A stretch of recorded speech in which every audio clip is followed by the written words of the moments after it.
What is up, guys, and welcome back to another episode of the Career Mode. If you missed earlier on today, we uploaded the Road to Glory Career Mode at 4 PM. If you haven't already watched it and it didn't hit the sub box for whatever reason it may be, I know sub boxes are a bit bugged recently on YouTube, so if you missed it, it was uploaded at 4 PM. And if you're watching this and haven't seen that one, if you're interested, go back and watch it. Of course, it was a decent episode. We played against the top flight. What am I talking about? We played against the second place team in the league. Of course, we are top in that division, so we played against Bournemouth. It was a very good game. Go back and watch it. But today's episode of the normal career mode, which is, of course, we're currently at Inter Milan, we are taking on Schalke for the first game of the knockout stage of the Champions League. Now, of course, I showed you it might have been last episode, it might be the episode before that, Leeds actually lost their first game of this Champions League knockout phase to Galatasaray by 2-0.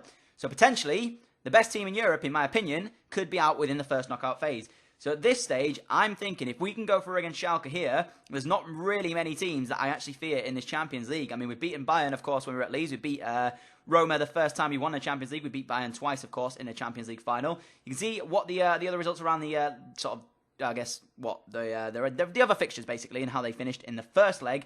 On the left-hand side, of course, we are part of the right-hand side who haven't played yet, so we'll have to see. Mauro Icardi currently is the top scorer in Champions League football. That's not all been here at Inter Milan, because, of course, he only came in January. Some of that's after he's left Chelsea, which I'm a bit surprised about, really, that the whole cup tie kind of thing hasn't really affected in FIFA. I don't know if it's ever been implemented into FIFA, but it would be a cool feature to have, because, of course, if it was in the game, we would not have been able to use Mauro Icardi in this Champions League. So that is what it is. But you can see on the screen what our team currently looks like going into this one. Lou, of course, lines in between the sticks, and the rest of the players, as you saw on your screen there. Amang and Icardi starting up front today for us. So I'm interested because Schalke, not played them yet on FIFA in a career mode, so this could be quite interesting. They've got a decent team. They've got a couple of good players as well that could potentially join us here at Inter Milan next year. By the way, guys, if you're enjoying the series, let me know in the comments below, because I've seen a lot of you guys asking me, saying it's getting a bit repetitive, which I know it is, and at some point I will be starting a new one here. But we go after the perfect start. Mauro Icardi skips past his man, 21 minutes on the clock, 1-0 up in the game. Fantastic stuff. And you remember last episode, he missed a couple of, really easy opportunities when you consider the fact that Mauro Icardi is an 87 rated striker with 90 plus finishing and a 4-star weak foot. He got the chance in the last episode and the episode before that, and he was missing them. You can't afford to miss that when you're this good as a striker. I threw him back into this game. I thought, you know what, we'll give him another chance. And the first shot he got, he took. So I'm very happy to say the least that he manages to get us the first goal of the game in this one, which potentially could be a very important one. Of course, away goals, very important in Champions League football. Arsenal got one against Bayern midweek when we unfortunately lost 5-1. But to say the least, that away goal isn't going to come to anything. But you know, if they'd drawn the game 1-1 or lost it 2-1, it could have been quite a very important feature. If they go to the Emirates and win 1-0, they threw an away goal. So it is what it is. I mean, you know, I don't want to battle on about the Arsenal game, to be honest with you, because I've had it up to here, basically, with every little bit of tweets and just in general, my pals just taking the piss out of me for it. So I'm not going to battle on about it. You can go ahead and put stuff in the comments if you want, but it is what it is. I mean, Champions League football, occasionally it can be a heartbreaker, but we won that one there by 1-0, so the away goal coming into play for us, hopefully for the next leg in this one. Schalke were very poor, in all honesty. We didn't really do much after the first goal went in. I was looking to just basically solidify the defence, not concede, go away with the away goal, and we'll go back to the San Siro and hopefully either draw the game or win the game comfortably in that one. Then we took on Bari here for the first game in the actual league. We've got a game in the league, a game in the Champions League, and a game in the semi-final first leg of the Coppa Nazionale against Napoli, I do believe, which is it's going to be a tough opposition. You know, I'm not taking anything away from them, but of course they lost Milik to Leeds United in that January transfer window, so a bit of firepower gone from them there. They brought Werner in as his replacement, so I don't know which one would be better or which one I fear most. If I'd have feared Milik more than Werner, we'll have to see. You know, I've played against Werner a couple of times in career mode, but to some people they say he's really good. Other people say he's not too great in terms of his finishing capabilities. But we took on here Bari, and you can see, joy for the visitors, we have pretty much won most of our games away from home. I think we've only drawn 2 at the games. We've, of course, not lost yet in the series at all. But we take on Bari. I'm not really thinking that their team's anywhere near what I should be fearing. I mean, they've got a couple of interesting pit players in their lineup, but in all honesty, it's a team that we should be dispatching with pretty much ease. And we got off to a good start, 4 minutes in, nice ball into the path of Ziterbo. Ziterbo takes a strike on, it will be blocked though, and it will come for a corner kick. From the corner, we whip the ball in after doing the short corner technique, which I use quite a lot in this FIFA. It's a very good way to do it. Eventually, run into the area of Dalbert. He tries to take a strike on, it's then blocked, and it comes back to Renato Sanchez. And I have to feel sorry for Bari, because at the end of the day, this goal, I spoke about it before. Sometimes in FIFA you get so unlucky, other times you get really lucky. This was one of those situations where I got lucky because You'll see it from the replay. I thought it was a great finish originally from Sanchez, and then I realised it takes a massive deflection. You can see there, that shot from Sanchez was pretty much either going wide or I reckon the keeper would have had it covered. The knee of the defender then takes it the complete opposite way and takes it into the centre of the goal rather than going to the left-hand side. And had he have not intervened, potentially we'd have missed that chance. So I have to feel sorry for Bari there. We did take the lead. It was through well, it was, as you can see, Sanchez was getting credit with the goal, so it must have been on target from him. But to concede in a way like that, if it had been the other way around and the tables had turned, I'd have been pretty frustrated to concede a goal like that. So I have to feel sorry for them. But 21 minutes in, it got even better for us. Fantastic little move here, out to the left-hand side. And Aki Williams causing danger on this left-hand side. And I tried to cut it inside, and somehow, no idea why Aki Williams didn't hit the target there. He's got a 4-star weak foot, so any foot you really shoot with him, he should be at least hitting the target from that one. So I was a bit frustrated that he didn't, and then this is just fantastic. We end up scoring a second goal eventually as we tried to create the chance with João Mario. He takes a strike on. It hits the bar, which was so frustrating. And then, as I say, we went into the stroke of half-time. Corner ball comes in, whips it into a dangerous area. Jimenez originally wins the ball there. It was actually going wide from that one. Comes back here to the edge of the area, and I do believe that Fosu Mensah is the man to put that one into the open net. So 2 very weird goals in terms of Bari to concede. You can see, very unlucky on the day for them. The original header from Jimenez was actually cleared off the line there. It looks as if it was going wide, and Fosu Mensah rises highest on the rebound to put the ball into the empty net and get his first goal in Calcio A, which I don't know what to make of this game in the first half. Honestly, guys, I felt so bad. Bari didn't really deserve to be 2 down. I mean, yeah, they gave me a lot of chances, but at the end of the day, I've got to take those chances. And the 2 goals that I did get wasn't really me, taking those chances. It was pretty much me making a couple of mistakes. But this from Ziterbo was absolutely quality. And that, it takes a turn. When you're 2-0 down and you have to commit men forward, you are open and susceptible to attacks like that. And when Ziterbo's got the pace that he does to run past the defender, cut it back on his left foot and then finish it into the bottom corner, quality from the striker. It is absolutely quality. You have to credit Raul Jimenez, though, the run, taking the defender out. He was a bit unsure whether or not to cover it or to just try and tackle Ziterbo. And in the end, he was caught in 2 minds, and it was a simple task for Ziterbo to do. But 3-0 scoreline is very harsh on Bari. And you can see by the match facts, we dominated, which, it is what it is. Yeah, I said we should be dispatching them with ease, which we did in the end.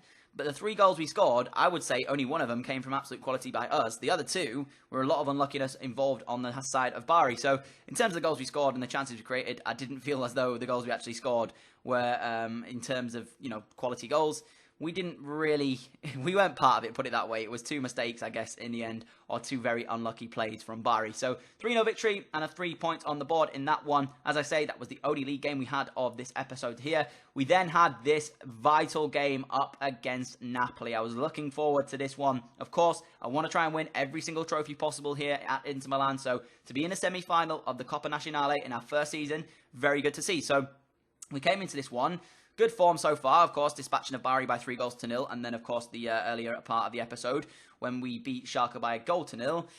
I was a bit unsure what to make of this because I came into it high hopes, thinking we'd done quite well in the episode so far. My FIFA's okay at the moment, so in terms of that one, there's no reason why we can't go on and win this game. But Napoli are the sort of team that can be either really poor on the day or they can cause you so much danger. I've played against them a couple of times in the career mode.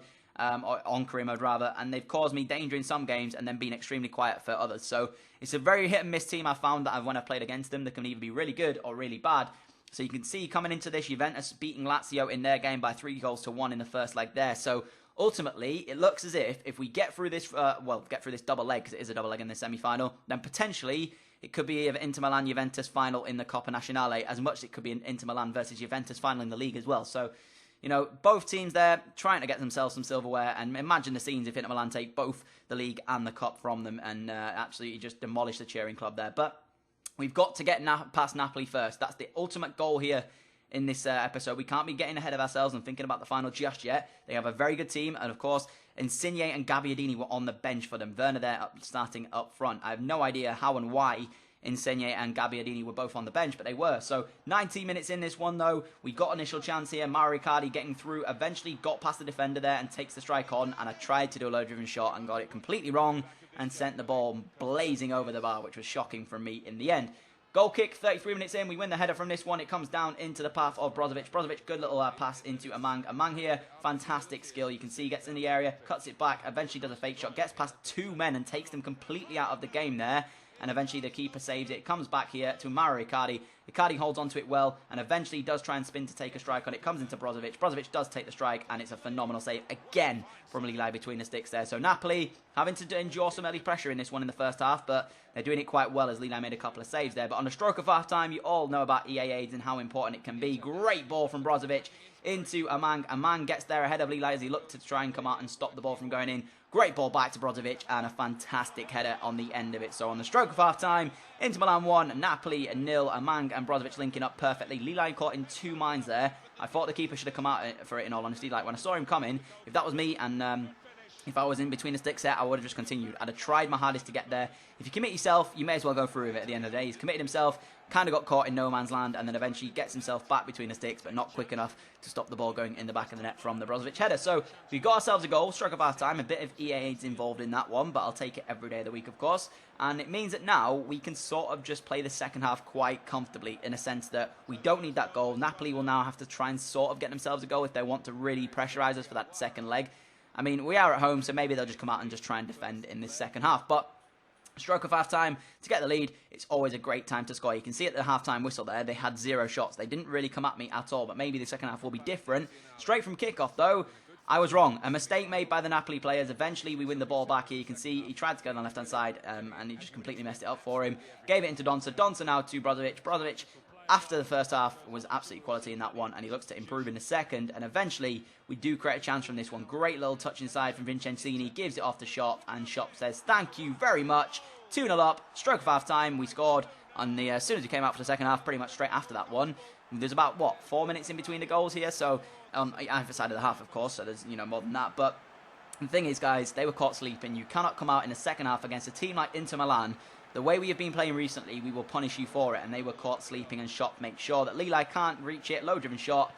Keeper makes a howler of it. And that's why I really dislike the low-driven shot in this year's FIFA. It just makes the keepers look so shocking. And the problem is, it's one of those things. I mean, the low-driven shot is OP anyway, but it makes the keeper just look silly. I mean, why isn't he diving with his hand there to try and save that? Why is he going with his feet? I don't know. But 2-0 up in the game, cruising, and it got even better. They had to commit a few men forward. You can see we got caught on a counter-attack here, 3-on-3 situation. Amang into the area goes, takes a strike on. It's a great save from Lili, but it falls into the path of Mauro Icardi. He says, "Can you hear me?" And that is the end of the game. And you know what? I can't really read into this too much because I said Napoli are either the team where they'll come at me and they'll have an unbelievable performance, or they'll do shocking and I'll absolutely run ragged. And the problem is, guys, they're 3-0 down after the first leg. The chances are they'll probably play in that second leg and maybe even beat me in that one. That's what I mean. So, is it done yet? No, not by any stretch of the imagination. They could, of course, come back and win 3-0 at their ground and take it to extra time. But in all honesty, to lose the first leg 3-0 and not put up a fight at all, they didn't have a shot in the full 90 minutes of this game.